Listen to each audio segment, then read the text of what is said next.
Hey everyone, and welcome back to another podcast. We're on podcast number 3. We're killing it. If you want early access to these podcasts, lads, you can sign up to my Patreon, which I'll have linked below. So, otherwise, today we're going to talk about the heroes of our country, the legends of our country, the freedom fighters that took on the might of the British Empire and never gave up on the people of Ireland. Yes, everyone, we're going to be talking about the Irish Republican Army, or the IRA for short. Unfortunately, there's no way we can ever repay these brave men and women.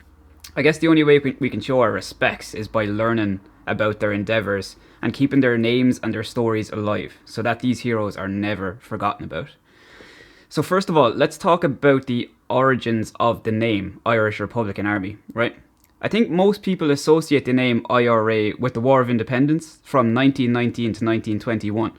However, the term IRA was used far before then. In fact, about 50 years before then, believe it or not.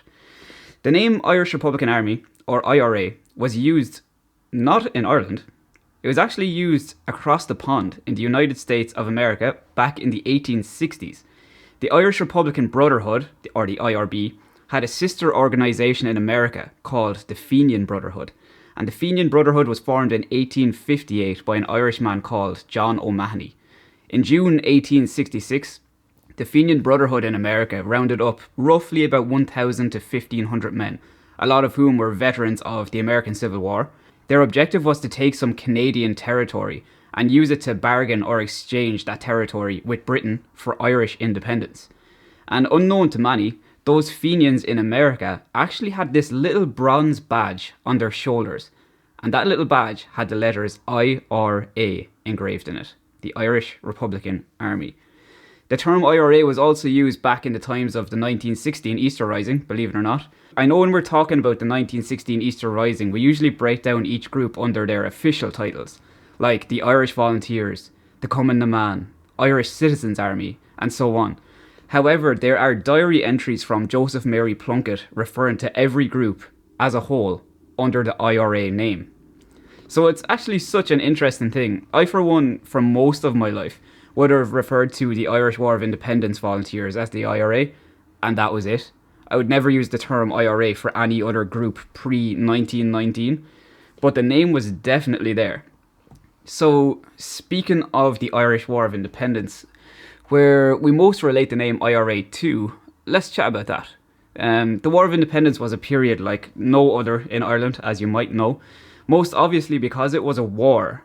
Ireland had centuries of rebellions under their belt at this stage. Some lasted days, some lasted weeks, some lasted months. But the War of Independence was completely different. It was a brutal, cruel bloodbath that lasted 2.5 years, and it was the last time Ireland would fight the British Empire in seek of the freedom and independence of Ireland. In the south of Ireland, at least. So what was the War of Independence? Well, it was a 2.5-year guerrilla war between the Irish Republican Army, the RIC, Black and Tans, the Auxiliaries and the British Army. The closest representation of the British Crown in Ireland was the police force, the Royal Irish Constabulary. So it was an obvious opponent for the IRA, I guess. It began on the 21st of January 1919 in Soloheadbeg, County Tipperary, same day as the very first All-Éireann, believe it or not.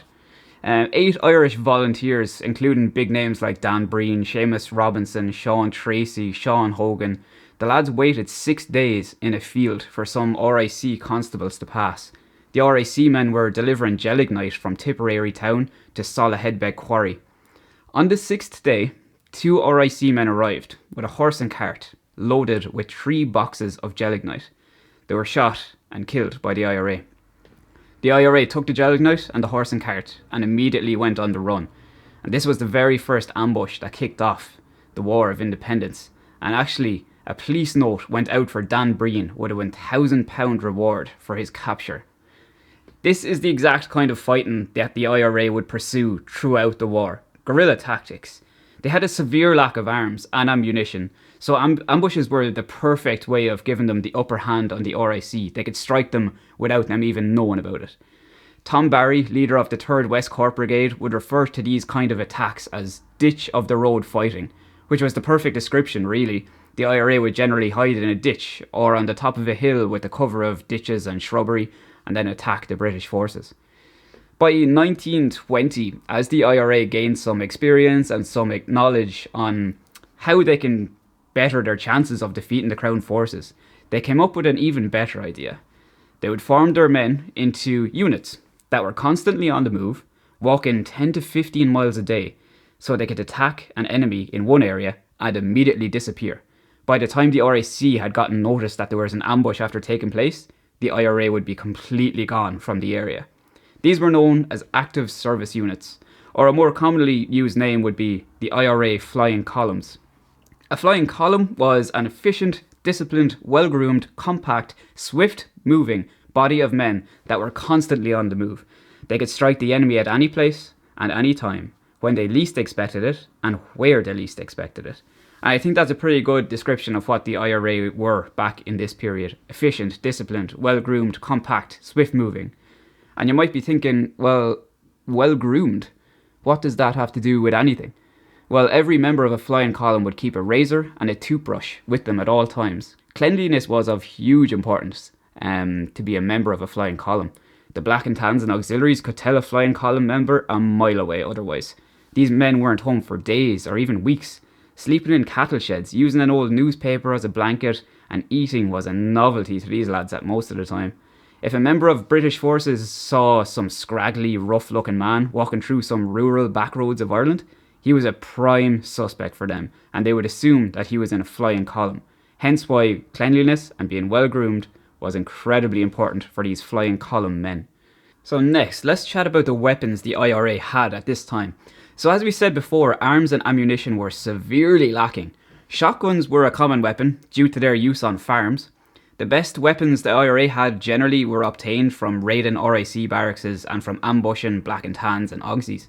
This is why the RIC barracks raids were so common. The RIC had the best weapons. From these raids and ambushes, they would have obtained rifles and revolvers such as Lee Enfield rifles and the Webley revolver. The Lee Enfield was a standard issue rifle of the British Army at the time. Many of these old rifles were actually sold to the Irish Volunteers before the 1916 Easter Rising by British soldiers, who would then claim that they were robbed. It was a handy money maker for them, I guess. So a lot of these rifles from 1916 would have also been put into hiding after the Rising and brought back into action during the War of Independence. As well as guns, explosives were smuggled into Ireland, usually by the coming man. Hand grenades and landmines were made in underground munitions factories across the country. And of course it was a common occurrence for the IRA to ambush the RIC to take their gelignite. And there's some funny stories of some coming-the-man women, very brave women, carrying grenades under their hats, walking around urban areas with grenades on their heads. Absolutely incredible stuff. America also helped Ireland out in the fight for freedom. Richard Mulcahy at one stage received 289 handguns and 53 rifles, along with 25 rounds of ammunition from the United States. As you would presume, in urban areas like Dublin, revolvers were favoured over rifles for their discreetness. Michael Collins' squad up in Dublin had been using .38 caliber revolvers, but found out that they weren't up to the job, so he rearmed them with .45 caliber weapons instead. Each member of the squad would carry 2 guns, usually an automatic and short Webley revolver. Apparently there was a slight preference for the Colt 45. Some of the men were supporters of the Peter the Painter C96 Mauser. Then other men like Ernie O'Malley favoured a Smith & Wesson .45. The flying columns especially relied heavily on weapons they took from raids and would generally end up with Lee Enfield rifles or Lewis gun machine guns and grenades. Next, let's talk about the IRA volunteer numbers in the War of Independence.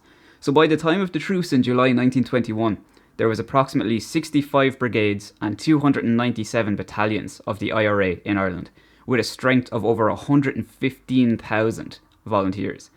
The IRA formed themselves into companies, battalions, brigades and divisions, okay? A company was made up of volunteers from a small village or town or parish. When a number of companies joined together, that became a battalion. When a number of battalions came together, that would become a brigade. And when a number of brigades came together, that would become a division. A division usually consisted of about 2 or 3 counties of volunteers all joining together. So that, lads, that kind of brings us to the end of this chat about the Irish Republican Army. If there's anything I missed out or any other topic you want me to cover, make sure to drop a comment below and I'll make sure to cover that in the future podcasts.